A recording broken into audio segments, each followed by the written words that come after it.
to another episode of Mommies and PJs, or Woman to Mother. You know, I need to settle down and figure out the name. What do you think the name should be? I think you're very good at these things, and whatever you do, you'll be amazing, Destiny. Alright, hi guys. Today we have someone who is really special to me.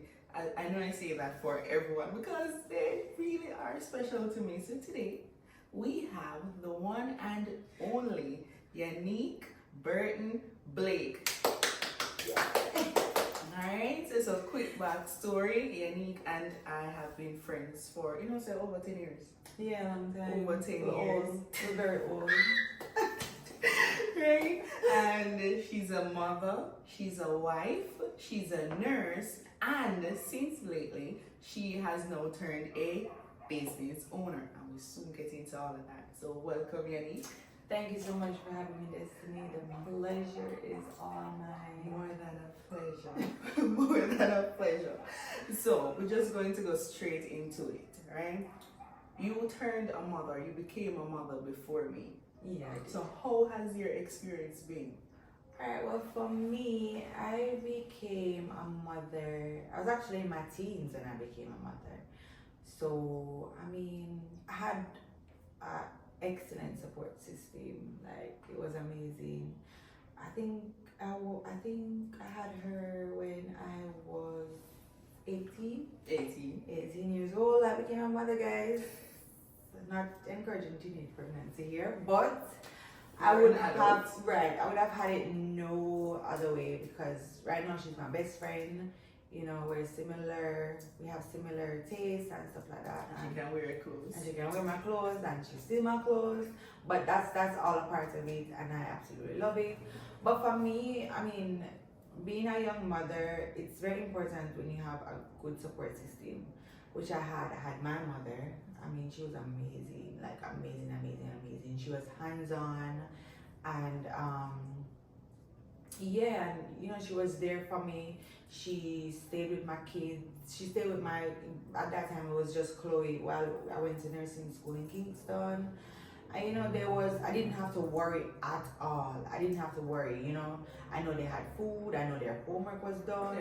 Everything, like no one can take care of your child like your mother, and mommy, like she's that mother, so, and of course your father was amazing as well. So it's all about the support system that you have, your village. Right. Yeah.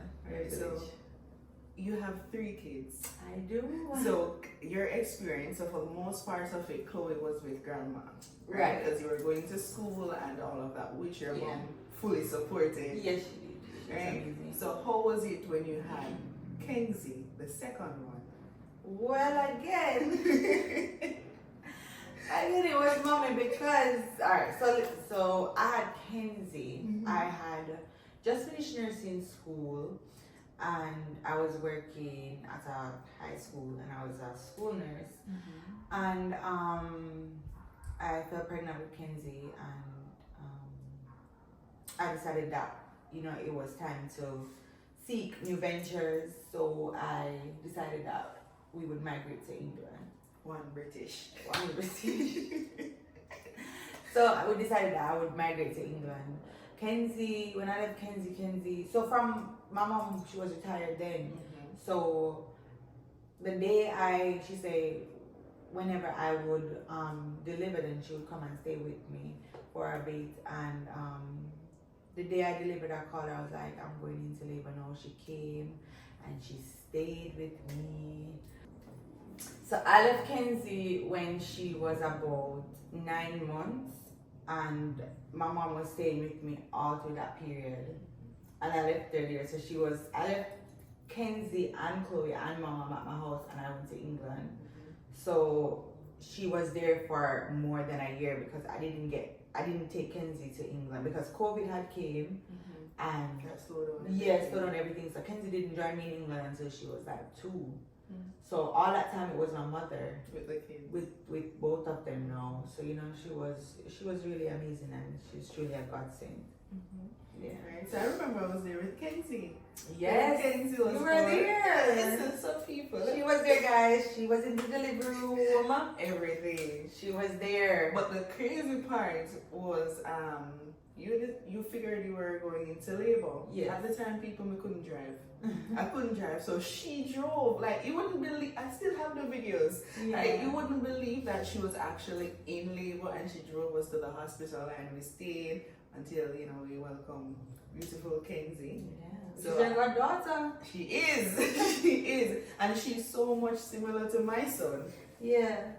Right. And what about your third? How was when Kate came in? Because Mommy wasn't there this time. So this time Kate was born in England, and I was all by myself. But I had my husband, and we both figured it out together. So Mommy was in Jamaica, and I raised. So Kate is the first one I really had by myself From the start. Yeah, and it is hard work. It is, and the sleepless nights and Yeah. oh my. Yeah. But you know what? I feel like God doesn't give you more than you can bear, because with my other kids, their sleep pattern was horrible, but I had the support.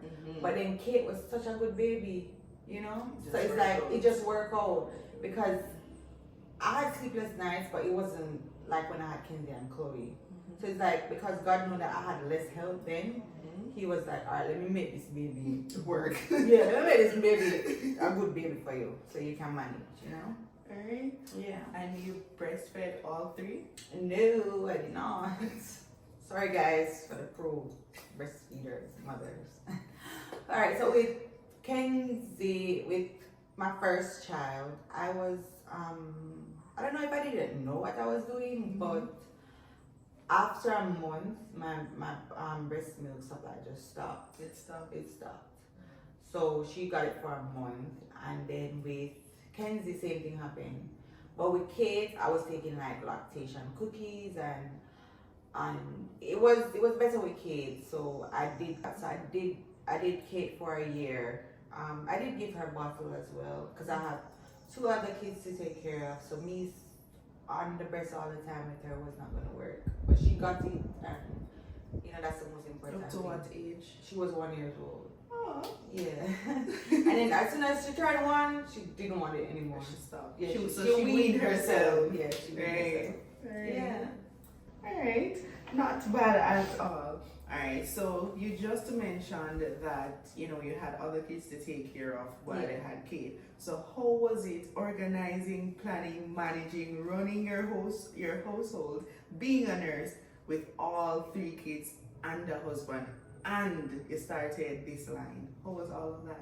You know what? I feel like if I don't have a million things going on, I'm not satisfied. So for me, yesterday we went to nursing school, and you always have to set up yourself for success.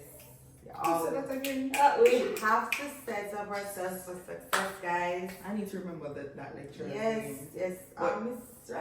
Miss Right. Miss Wright, please forgive me, because I even had that in my book as well, Yeah. That part, it's one of the best advice we got. Yeah, like it's taking us through life. So Miss Wright, pick up yourself. Pick up you. Yeah, that has taken us through life, Miss Wright. Set up yourself for success. And we did time management in school, when we did management. So And nursing. And yeah, in nursing we did time management. So we have to manage our time well. So I guess nursing school has prepared me to run life. Yes, yes. It helped me to like run my household and stuff like that, because everything is down to the minute detail at the time, and you have to be on time. You have to, Plus, I think it's something that's innate within you, because you're good at planning, designing, and that's just second nature to you. I guess so. Well, yeah. Alright, so what inspired Yan Cosmetics? Like, you just get up one day and be like, Yan Cosmetics. I've always wanted to do it. I think when I was in nursing school, I said I was going to do a hairline. But then I think the market was so oversaturated. I mean, there's a market for everyone, and there's a calling for everything. But I felt like I wasn't truly passionate about that. yeah. So then when I migrated to England, I said, I want to do something. I love beauty. I love makeup since I was a child, you know. And I just said, why not like invest in this and like do something for me? I wanted to do something for me. Nursing is a career and it's an amazing career. It's an amazing stepping stone. If you're in nursing school right now, keep pushing, keep It's hard, going. but you can do it. You can do it, and it will set you up for all your future endeavors. So for me, but however, I needed something else. I needed something that represented me, you know. So I said, let's just do a makeup line, and COVID came again, so that didn't work out. But I always believe in the perfect timing. So I had the samples from then, I had everything, but it just wouldn't manifest. It just couldn't come to pass. Like it just didn't happen, and I left it alone. Then I think it was around my dad got sick, and you know, I remember my creative side is from my dad. My educative side is from my mom. My creativeness, my planning, my decor, my interventions, that's my dad. So when he got sick, when I was younger, I used to be very active in extracurricular activities, you know, JCDC, and it was always me and him. Singing? She can sing. Here and there. Do like a singing, yes. But you know, like writing poems, like I'm good at those stuff. So that was, I remember when he got sick, I remember that little girl. So then I was like, so when he unfortunately passed away, and then I said, you know, I need to get back that little girl. I need to find that little girl when me and daddy used to par, and we're going JCDC, we're going here, we're going there, we're doing tracks, we're doing running and all of them things. Everything. Yes, I said, all right, I need to find out this little girl, and I was like, all right, I need to start this thing, because I have the samples, I have my suppliers, I have everything. Like, why not just start? And I set a timeline, and I said, I did my own website. I said I have to do it by my birthday. That was in May 2024. Last year, 2024. And I said, I need to do it by my birthday. My website needs to be ready for my birthday. I have the products, I have everything. So I need to just start. Like, I need to start. Yeah. And how has it been since? I know you've done pop-ups in England and you've been in the Observer. So how has it been? I mean, it's been good. It's been good so far. It's been very challenging. Starting a business is hard work, but it's generational. You have to look at it as it's like it's for your generations to come. It's generational wealth. It's, you know, finding your purpose, doing what you really love to do. And I feel like once you do, this is very cliche, but once you find what you love, then you don't have to work a day in your life. You know that saying. And I believe in that 100%. So it's been hard, but I have to try and remember why I started and just be consistent and, you know, keep up with all the new things and everything. It's been hard, but I'm trying my best, and there's so much more room for growth, and yeah, but we'll get there. We will get there. Yeah. So you mentioned that when your dad got sick, that brought back memories of your childhood, right? Yeah. So when you became a mother, I know each child represented a milestone in your life, right? Different milestone. But at any point in time, do you feel like you lost yourself to motherhood and you had to find who you were? I feel like I lost myself in general. I wouldn't even say motherhood, but I felt like I lost myself in general. Maybe that was a part of it as well, but I felt like there was other factors as well where I just wasn't myself, or, you know, being true to myself. So I'm still on that journey in finding myself again. Like, it's a work in progress. But but even though we're mothers, I still find time to do things for myself, if that makes sense. Yeah, man. So I wouldn't say I lost myself to motherhood, because as I said before, I had a great support system. So for another person who, you know, they were teens and they couldn't go out because they had to stay with the baby, that wasn't the case for me. I don't think I didn't have to sacrifice anything, and I think that's a blessing. Like I didn't have to sacrifice my education. I didn't have to sacrifice being a teenager. I didn't have to, you know, I have a excellent support system. So I wouldn't say I lost myself to motherhood. Along the line, life happened, and I just lost that little girl somewhere along the line. Yeah. Right. I know sometimes as mothers we would receive unsolicited advice. Yes. So someone is going to tell you how to raise a child, you shouldn't do that, or you should do this. Yeah. Did you have that? Well, for me, I'm not close to a lot of persons. I have my circle very small. So the only person that would give me advice is like my mother or my sister or something like that. And I know that they want the best for me. So if they're going to give me advice, then I need to listen because they've been through it before.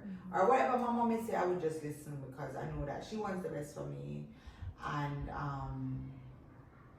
it's just pure love and good advice. So, but like from the outside world, people telling you, oh, you need to do this. I don't really listen to that. If I feel like somebody comes to me and I feel like your advice is genuine and you're coming from a good place, and like if what should I say? If it's like of good intent and it makes sense and I agree with your suggestion, then you know I'll consider it and put it into practice. But not I don't really like them do this hearsay.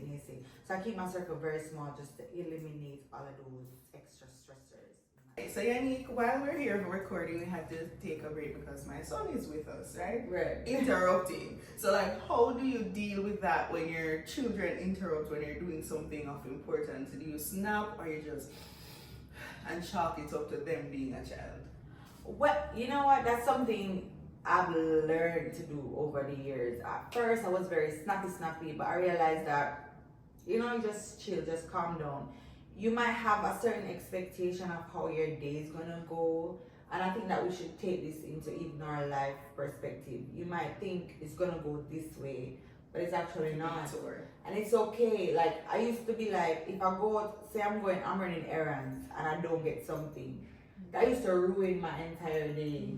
You know, but now I'm like, all right, if the kids, if I have to spend more time with the kids and I don't get to do something that I had intended to do that day, it's fine. It's okay. Tomorrow's another day. It's okay. So I feel like as mothers we need to learn that it's not gonna be perfect and we have to give time to our kids. We have to be patient. Motherhood is patience. But like how I planned it, oh well. And tomorrow's another day, we'll try again. We'll try again. Perspective. Circle back. Alright. I'm not gonna stress myself. Sorry. Alright, so you think any of your kids have your personality?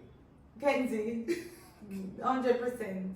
Because I used to be so sassy and feisty when I was a child. And that's Kenzie. And that's Kenzie. And she loves to explore. Yes, she does. Oh my gosh. Alright, so since you've had your kids, so you had your child, one here, one there, and another elsewhere. Yes. So out of all your experiences, right, with all three kids, in terms of healthcare and the best treatment you have received, with which country? Would that be Jamaica or England? Lord. Alright, so I wouldn't say any of them was bad because in Jamaica I went private, so that was a good experience. You were there. Yeah. You were there. So that was a good experience. We had our own suite, the nurses were nice, everything. And they had the facilities, you know. I don't expect, it's not a 5-star resort, but so I don't expect a lot.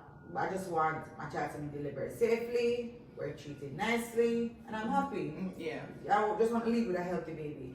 But for me, with Chloe, my first child, that was a more... Alright, let's talk about birth stories then. We're going there. Birth Going there. So let's start with the first child, right? Chloe. I had her in America, and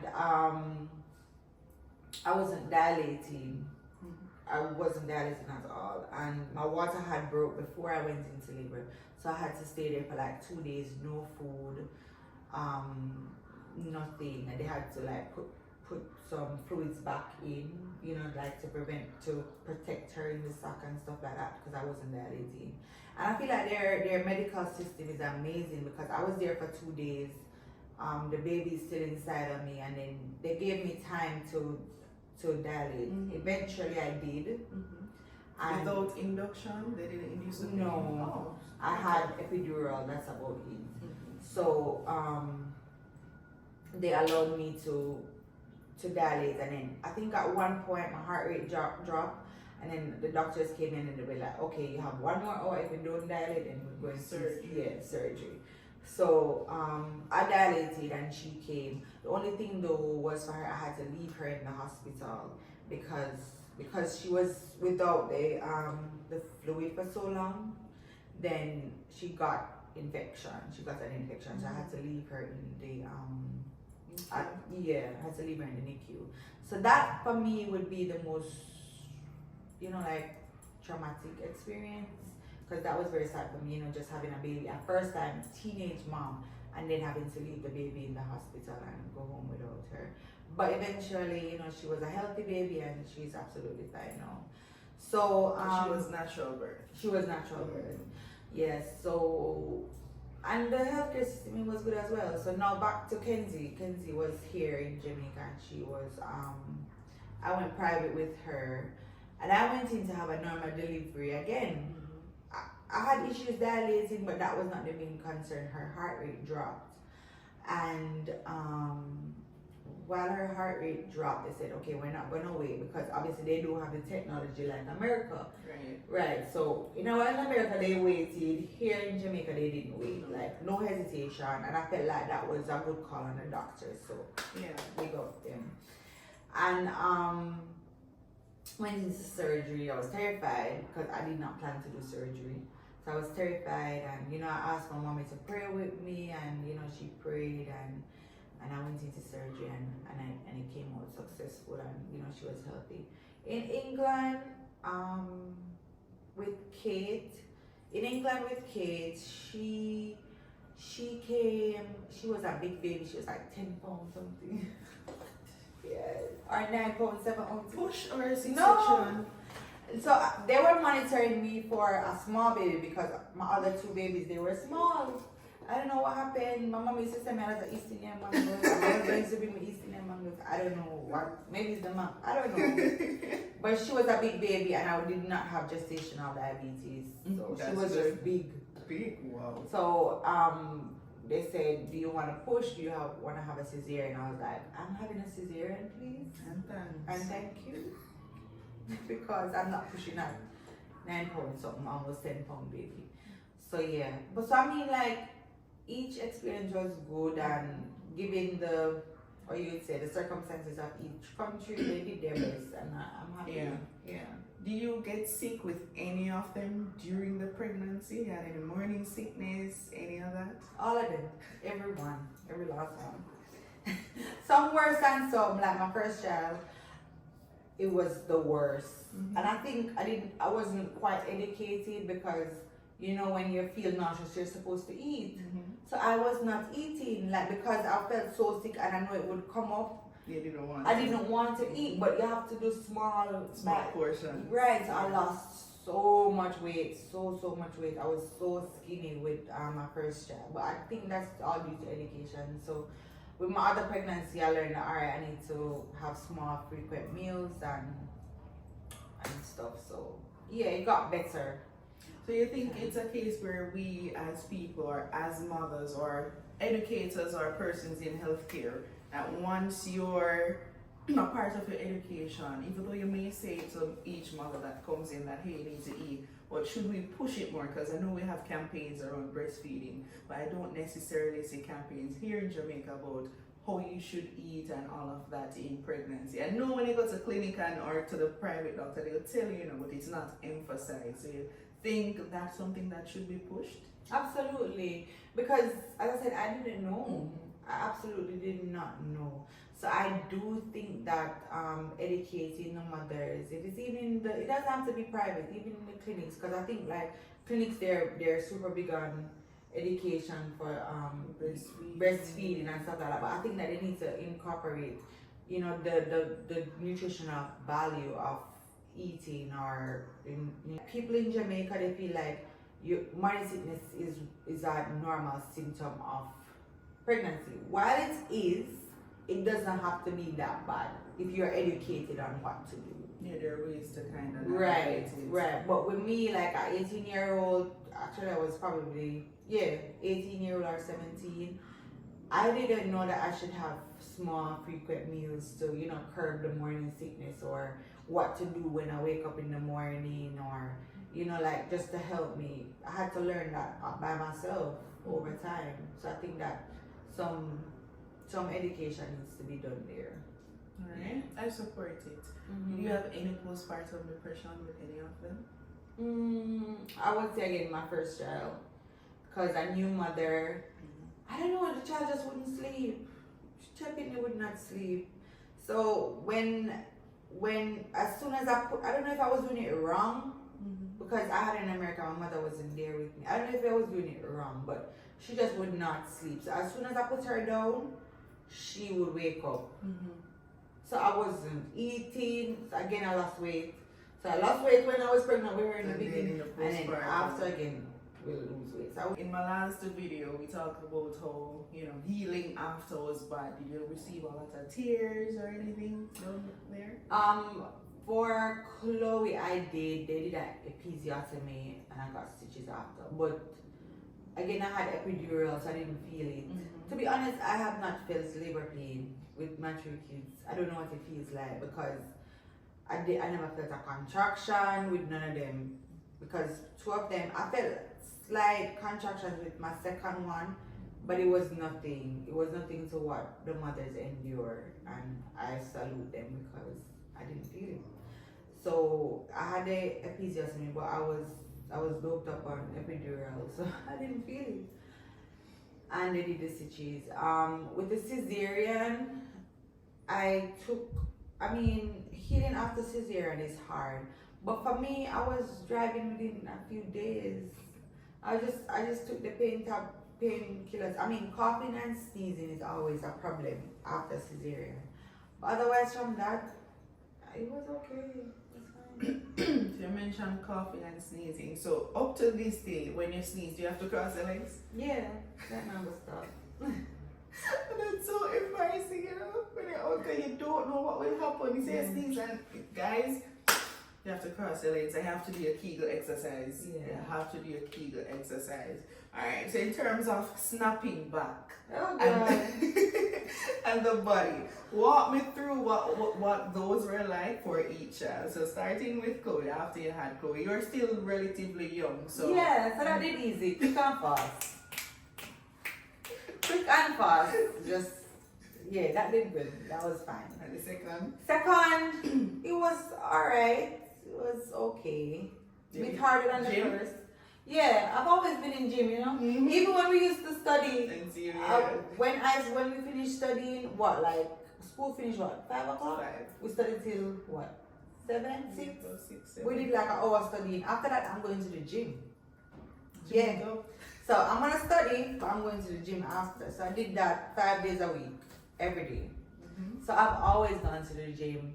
However, with my second one, I kind of slowed down a bit. And then I went to England, and I started eating so bad. It was so bad. God no, put on a lot of weight. So then I had my third child, which never make it no better. At that point, we just never business, we never care. So you don't promise nobody this. No, at this point, it's whatever. It's whatever. You're just gonna have to take what you get and whatever. So, but after that, I actually since this year, I just decided alright, I want to feel more confident and I want to do it for myself. So I didn't let anybody rush me, or I took my own time, and when I wanted to lose weight and I wanted to snap back, I'm not gonna snap back for the gram, for nobody, for nothing. I'm gonna take my time, I'm gonna be a mother, and I'm gonna do things on my own pace. And when I felt like, okay, I wanted it for myself, then I started to go to the gym and, coming around again. Right. So I did it on my own terms. And that's key. Mm-hmm. That's key. So I know for me, because you know what they look before, baby. I was really tiny. Yeah. Right? So I had to change how I dress because I now have a little mom pouch. So you had to change how you dress because I know people should have a girl, you know, when she take picture of breast up in her just up in her chest and breast up in the chest and all of that. So you have to change how you dress, like the type of clothes you wear, especially since you had kids. Yeah, I find myself now just saying I've always liked loose clothes. Well, apart from when I was younger, I felt like the more mature you get, even if you have a nice physique, for me personally, I like to dress more on the classy side, if that makes sense. Mm-hmm. So I probably wouldn't wear a little shorts. Like I would, but not on a day-to-day errands or something like that. Maybe on a night out, yes, but during the daytime I tend to dress more flowy, more comfortable. Listen, for me it's comfort. I'm at the age now, right? I'm at the age now where it's gonna be comfort. So I don't like wearing jeans. I can't use the word hate. I don't like wearing jeans. So for me, it's always gonna be a nice flowy pants or a tailored pants or a tailored shorts or something like that, you know. Because I'm trying to remember the last time if I ever seen you in jeans. I have jeans, but I don't like wearing it. I can't, a picture of you in jeans can't come to me. No, because I don't like it. It's too tiring for me. It tired me. But I don't know. I don't like wearing jeans. Yeah, so I mean, with time, at some point you'll evolve. Yeah, you evolve, and your dressing will evolve, and you put down those things. And then you start to dress where your dressing will take you anywhere. So if you need to jump on a meeting or you need to run errands or stop by school, just one outfit that can. It's versatile. Right. Versatile. Right. So I had someone ask me, so how come your mother them on the channel and talk about the struggles and the this of motherhood, but you don't look so good, right? So my question to you is, do you think you should look like you struggle? Or you should, because at home, I know you're not going to fix up, you're in the trenches. So do you think when you're going out or how you present yourself matters? Should you look like you struggle as a mother? No, absolutely not. If I'm struggling, you will not know. You're not gonna know, like, period. You're not gonna know, because I'm gonna always put my best foot forward. I'm gonna always do my makeup. As I said, I love beauty. I'm gonna always put myself together. So if I'm struggling, you will not know. Like, no one needs to know if you're struggling. Put yourself together. Because then, even if you wake, I promise you, if it's even to take a shower in the morning, like, you're supposed to take a shower anyways, but like, when you wake up, talking about, not everyone can afford to go to the spa or do all those things, but the little things, like, just take care of yourself and just put your best foot forward. And when you look good, you feel good. Just always remember that. And it improves your mood. I mean, this is scientifically proven. Of course. And when you listen to the persons who are successful, like the 5 a.m. club type of people, they'll tell you wake up early, get cold shower, get a quick workout, the adrenaline going, and you put yourself together. It sets the tone for the day as well. And as mothers, plus if you're a mom and work, whether staying at home, because when I stay at home, holy power. But when you look good, you feel good, and you tend to get more accomplished. Of course. Right. So since I just mentioned the 5 a.m. club, are you a morning person? Now that I'm a mother, I am a morning person. You have to be a morning person. I am still not a morning person. Yes, I have to get up early and you have to do what needs to be done. But I think my mother was a morning person because she got up effortlessly. Alright, let me tell you this. You see the mothers, like our mother, that generation, they're built differently. Them stop me. The generation. Listen, motherhood nor nursing turn you Yeah. into a morning person. Like, Yeah. I'll get up early because you have stuff to do. But how they got up effortlessly and cooked up the 5-course meal and on time. Those people stop me. They don't make them again. That's Yeah, because I have to. Why I said I have to be a morning person because now I know why my mother got up at 5 a.m.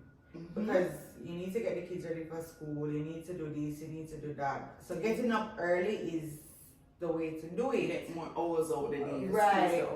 But for like getting up because just wake up with the sunrise.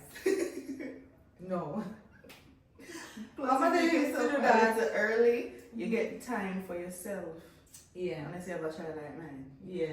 No, mine can sleep in. Mine doesn't. Like 5:30 to 6, my child is gonna. The first thing I hear every morning, "Mommy, I'm hungry." Yeah. My kids, they don't really eat and they will sleep. Oh, and coming over here, we had a conversation on the way about our kids and eating. So you said your second child, Kenzie, she stopped eating, but now she started back. Yeah. Right? And while I feel like, alright, that's a win. Yeah. Kate, no. She stopped eating. No. Like, all I can give her, we're here in Jamaica now, all I can give her is patty and rice. And That's all the child eats. the hot. Oh, red hot. But you know, that's like my favorite thing of all times. And she like it. And listen, she loves it, on the spice, and she's like, and then she lick her Yeah, fingers yeah. and she continues. And she's just eating the red hot. My son can't manage. She's like, "Mommy, it's too spicy. No, It's she too loves it. spicy." But like, doesn't that stress you out? Of course, it's so especially as a stressful. nurse, you know, you're big on nutrition, and your own kids not eat. Exactly. So it's very stressing because you want to have a good nutritious meal for your kids, and it make you feel like sometimes like you can't cook.